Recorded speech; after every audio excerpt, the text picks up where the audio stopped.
Hello, I thought I would. I haven't done this in a while. I haven't done this in a while because I needed a new, like a cell phone holder to hold my cell phone, so I could hold my cell phone so that I could film these. It's not like they were hard to do. I just didn't do it. I just got busy, and I always said I would do it tomorrow, and then that never came. And so I finally ordered it. I've ordered one, and it came in with missing parts. It's the kind I want. It doesn't like block the camera. It's very like lightweight, but it's very durable. I had one when I was in Texas. That's how I filmed some of the road things I did in Texas there. But I accidentally left it in the rental car. And so I ordered one for here. It came in with missing parts. I was like, crap. And I was like, so I ordered another one, and it came in like very like loose. It wouldn't tighten, so the cell phone would like rock and do everything like that. Well, I know it's a good product because I used it this summer when I was in Texas, and it worked really well, and I loved it. So that's why I kept doing it. And so here's the third time here back in West Virginia. I ordered it, and it looks like it's tight. I'm trying to. We'll see once I start driving. I'm ordering food on my way. I've learned here in my 40s, ordering through an app while driving doesn't usually end up well. I don't wreck or crash, but end up on swerving or end up like, and plus there's, you know, a lot of cops here, and they will pull you over if they see you doing this right here, which they should. It's very dangerous. Don't text and drive, or don't order your food and drive. I'm fixing to go to work here in just a moment, but I want to order something to pick up on the way. I think I might just get a coffee and just maybe order something when I get there. I'm needing to lose weight, but I was up to 215 pounds, no, 225? 215 pounds. 250, I was getting ready to go to 220, but I dipped back down to 250, no, I'm sorry, not 250, no, 315 pounds.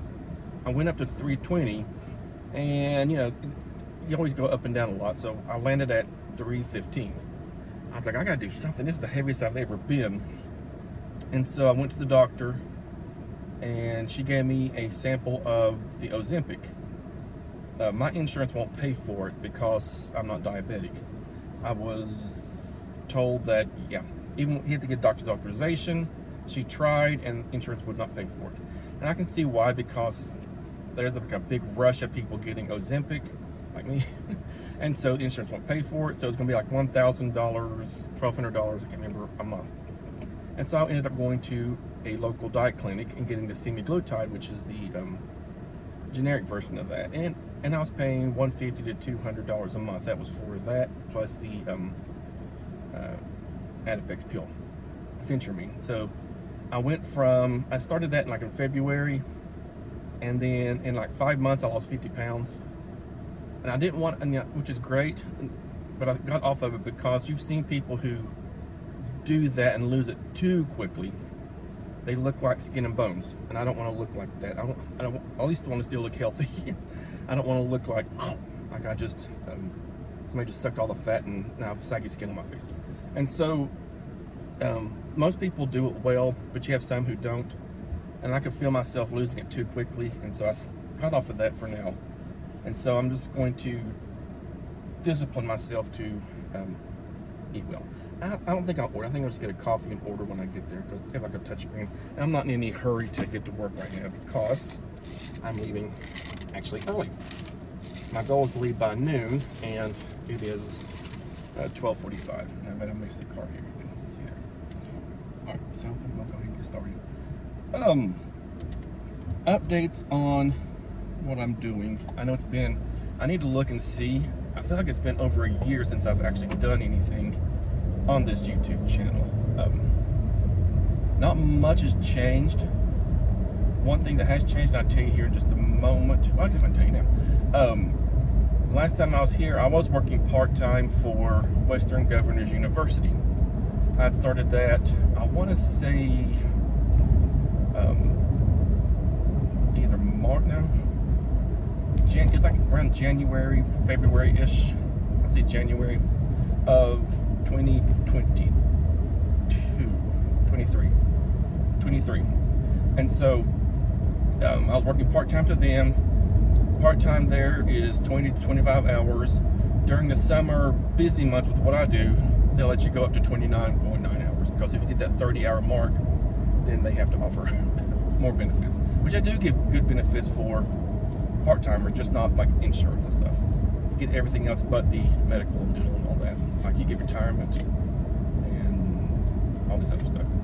Anyway, but I worked for them, and then I almost worked a full year. Well, it might have been a full year, but almost a full year, and I was invited to move up to full-time with them. So now I do full-time, and I'm a full-time evaluator in the special education department. I'm looking at my phone to see if it's rocking. It's not, but it's kind of tipped a little bit. With the special education program department, whatever you want to call it, at Western Governors University in their School of Education.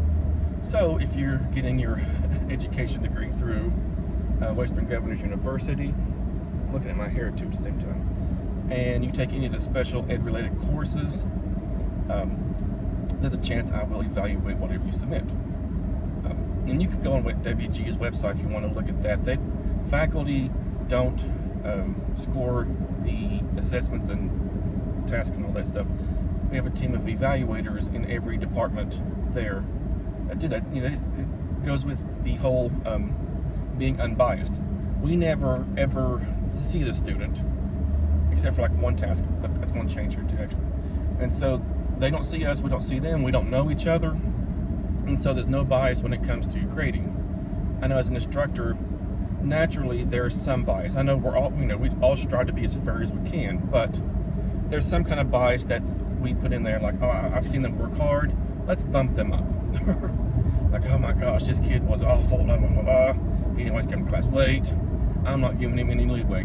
And when you go into grade, and again, we try our best to be unbiased and fair, but sometimes it just happens like that. Not saying we'd be unfair on purpose, you know, that's not the inverse of what I'm saying, but it just happens. You know, as a teacher, you have that. Especially on the other end, when you see a kid who's worked really hard, and you want to see them pass, you don't want them to fail, and so you do what you can to bump them up so they can pass. With them, I just see an assignment or a task they submit or whatever, and I grade it based on the rubric. There's no emotion attached to it. Now they do tell us to don't get into the swing of just letting that person be a number. So at least understand and realize there's a human being behind that assignment that was submitted, even though you don't know who they are. There's someone who put in a lot of work and tired, and so in the feedback, I'm starting to rock. Make sure that that is reflected, that you know that they put in the work, and give them the right feedback back. So they take our feedback and they go back and correct what they need to correct, and they resubmit it until they get it to where it needs to be. I have a feeling this is not going to cooperate with the other ones, but that's what I do for Western Governors University. They're a good university. You know, I think if I was, if I had to go back in time and do it again, I feel like that I would do that. The way that they have associate programs or not. I know they have bachelor's and master's. I don't think they have any associate degree programs. They may have it, but I don't know. I'll look and see. But they do have that. They have School of Technology, Business, Education, and I don't know, I think it's called Medicine, but it's not really called School of Medicine. It's maybe healthcare, maybe they have like nursing, healthcare management, all this other stuff like that. So if you're looking to that, it's a good, you know, program that you can do from wherever you are, and you do great. I didn't realize how big that university was until I went to a summit they had just for the School of Education in Orlando, Florida. If you're friends with me on Facebook, you probably saw that I was in Orlando, Florida last month for the School of Education, Western Governors, whatever summit. And so, and just our School of Education filled up that conference area. It's like, wow. And I don't know the exact number, so I'm not going to go off spurting numbers of their enrollment, because I know I'll get it wrong, and I don't want you. Just go to Google and type in how many people go to WGU.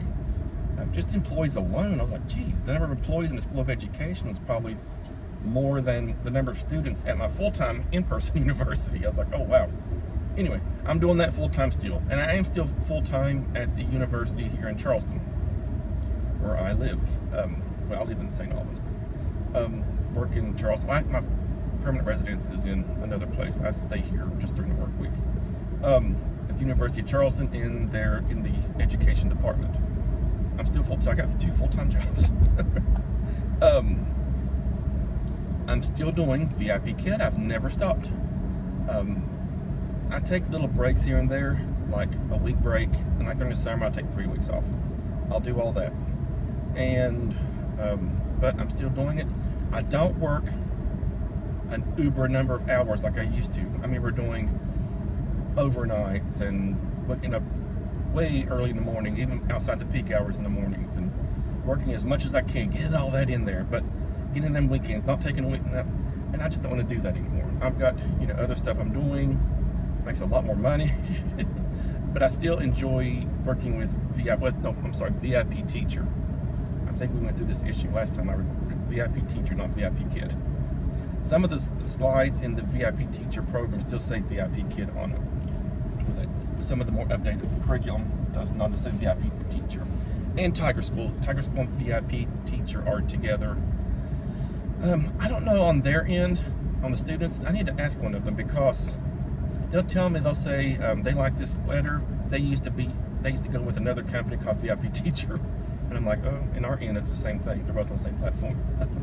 But if you're interested, they're opening back, where they've been opening back up. Bookings have been increased almost like they used to be, actually. They're doing the whole referral system. You can refer teachers. Let me know if you'd like to do that. And if you are there, but they still do like the automatic renewal. I don't think they cancel your account out. So you may want to go back and check in and, you know, open up a class or 2 like that. You may have to start over, which that's not a big deal. I only open the peak hours on, I hate these automatic shutoffs in the car, on Mondays, Thursdays, and Fridays. I don't work Tuesdays and Wednesdays because of my schedule at the university. And Saturday and Sunday, I just want off. I want my weekend. And so I don't miss having the whole overnight, and it's really not worth it. You just kind of drag yourself down, you get burned out. So I don't even open weekends at all. And if I see like a space open, like a space that's still unbooked, I try to not book more than 2 or 3 at a time, because I look at my schedule like, oh God, I gotta do 4. And here, like in the past, we were doing like 10 at a time. And so if I look, I'll keep check on it every so often. If I see 3 booked in a row, then I may close the next one out, so I can take like a 30-minute break, even though I'm only open 6 classes on the days I do work for them. But everything's the same. The platforms aren't up to where they still used to be. Remember, you had all the little buttons and bells and whistles. You can still do like the stickers that say very good and good reading, all those. Those work on certain curriculum. Tiger School, none of that. You can just give stars on that. Some of the VIP teacher programs, again, only stars. They give like little smiley emojis in the chat part, but those ones, if you're someone who does secondary rewards, then pull those out. I don't do secondary rewards. I don't. I did when I first started. I remember a parent gave me feedback saying they wish I wouldn't do it because it takes up too much time. And so, but like they used to say, you'll find the students who want what you have. My parents there are fine with me not doing secondary rewards, so I don't do them. I do a lot of, I try to integrate as much free talk as possible, or integrate much extension, and blah, blah, blah, blah. That's what I guess it's my strength area. NGU, I keep them active. You have to do at least one lesson every 90 days to keep active, which I need to check my calendar to see. They're good about sending you an email, but they're not required to send you an email, so I need to check my calendar. I have one student that I message him on WhatsApp.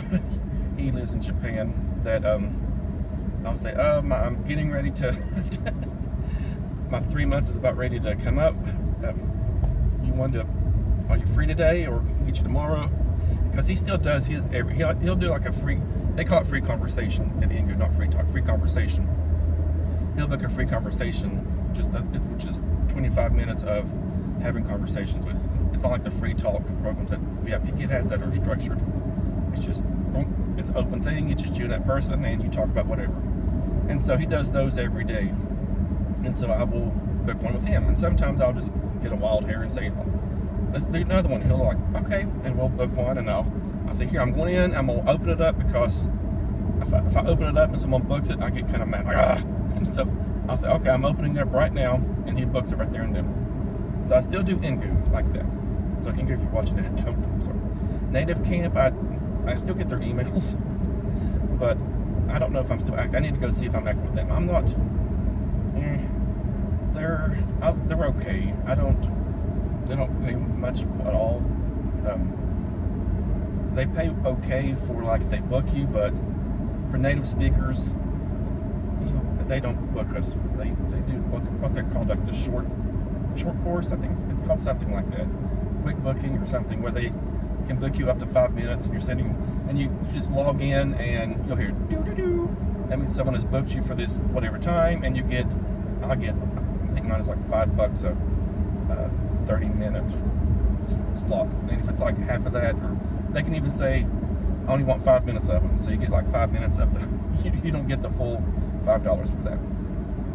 If they're going to do like the whole booking thing, they usually go toward non-native speakers, because they have Ingu and Native Camp have like a native speakers, or they can book non-native speakers at a discount, so people from like the Philippines or something like that. I'm trying to think what else I do. I don't do anything in the school systems anymore. Last time I was on this, I was working on contract with a local school district because they couldn't find a deaf and hard of hearing teacher. At the end of that school year, well, it was around April, I just said, I won't be coming back. My plate's full. I can't do this full time, and they understood, and we parted ways. At the end of that school year, I didn't just quit right there. I finished the school year out, did IP meetings, IPs and all that, and then we parted ways on good terms. Which I hope it was good terms. I thought it was. But I don't have anything to do with in the public school system anymore. That's all I really do. I don't. When I say all, that's all I do. I mean, it seems like to be a lot. I don't know of anything else. I kind of let my other YouTube channel falter away too. I got the monetization program. I got booted from that because I went too long without uploading a video, and my viewer count, or minutes, whatever they count by, went down below their requirement. And so if I want to get back, I have to get my watch minutes back up, and I need to get back on that. So whoopsie. Well, now that I have this, I can do that again, because that's what I used a lot when I was just driving around different places and showing the different roads here and there and all that. So that's really it. I'm getting ready to stop at a Sheetz. You know what Sheetz is? C-H-E-E-T-Z. It's like a gas station where they have, like, you can order food and all that stuff. Their coffee isn't the greatest, but it doesn't stink. So I'll get coffee and like lunch to go from there. Something probably healthy. I'll try to get healthy food, but who knows what I'll get. I'm going to fly to California here in a couple weeks, and I need my hind end to squeeze into a chair for about, it's going to be 6 hours total. Flying from here to Dallas, from Dallas to Ontario, California.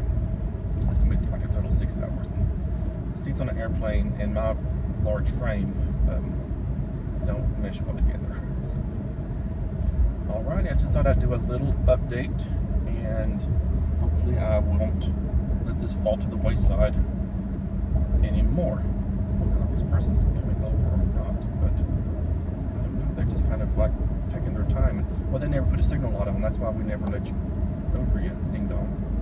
Alright. Have a good one.